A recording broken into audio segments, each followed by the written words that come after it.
Welcome back to Mahadevi's life. तर आज दाखवणार आहे मेथीच्या भाजीचे बापले। मी बोलत नाही आणि मावशीला अजून आठवण आहे आणि म्हणू नको म्हणाले मला व्हिडिओ मध्ये, तरी मी डायरेक्ट व्हिडिओ बनवतो कारण का व्हॉइस ओव्हर करायला गेलो की आणि येते माझ्या तोंडातून। तर डायरेक्ट मावशीच्या तोंडूनच रेसिपी ऐकूया असं मी दाखवते, मावशी बोलते नाही का? नाही म्हणे। तर 2 चमचे तेल आहे, त्यामध्ये जिरं मोहरी आणि लसूणच्या पाकळ्या घातलेल्या आहेत आणि आता कांदा चिरलेला आहे बारीक तो घातलेला आहे। आता चांगलं परतून घ्यायचं। हे मेथी आहे, मेथीची भाजी तर स्वच्छ धुवून चिरून घेतलेली आहे। आता ही भाजी याच्यामध्ये टाकायची। आता यामध्ये तूर डाळ घालायची। किती चमचे घालायचे? 2 चमचे घाला। आता हळद चिमूटभर घातलेली आहे आणि मीठ चवीनुसार घालायचं।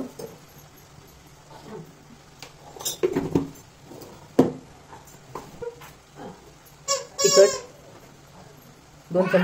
2 चमचे तिखट आणि ते चांगलं परतून घ्यायचं।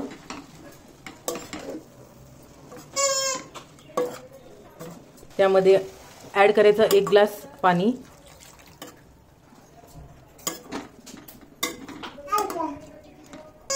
आता झाकून ठेवायचं आणि थोड्या उशिराने बघू आपण। तोपर्यंत चपातीचं पीठ मळून ठेवलेलं आहे। तर किती चपाती होती त्याच्यामध्ये अंदाज, म्हणजे केवढे घेतलेले आहे? 20 तर होतात। दाखवतो एवढे सांगायचं। छोटे छोटे गोळे करून घ्यायचे असे चपातीच्या पिठाचे। तर आधीच करून ठेवलं होतं, म्हणजे तयारी आधी करून ठेवायची याची। हे शिजत आहे तर शिजेस्तोपर्यंत आपण ह्याची सगळं तयारी करून घ्यायची। तर आता हे सगळे बारीक बारीक करून घेतलेले आहेत तुकडे।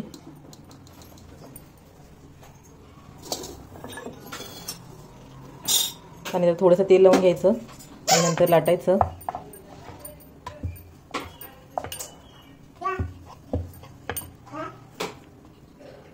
पीठ लावायचं नाही, हां पीठ न लावता फक्त तेलावरती लाटायचं।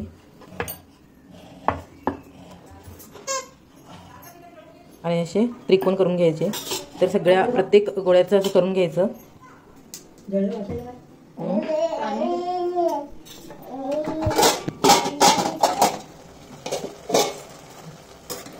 थोडं थोडं पाणी असतानाच हे करायचं, अजून जरा शिजू दे ना।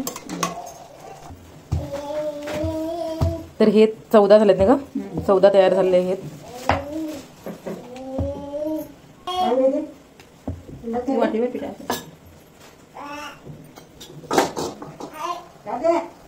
ठीक आहे, तेल उरलेलं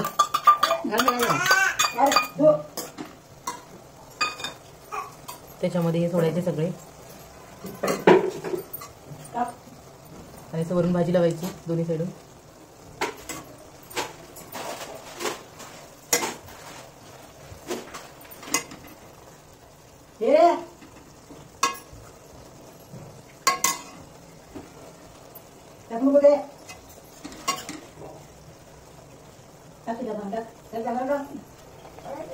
सगळं असं आता मस्तपैकी शिजू द्यायचं त्याच्यामध्ये आणि प्लेट टाकायची।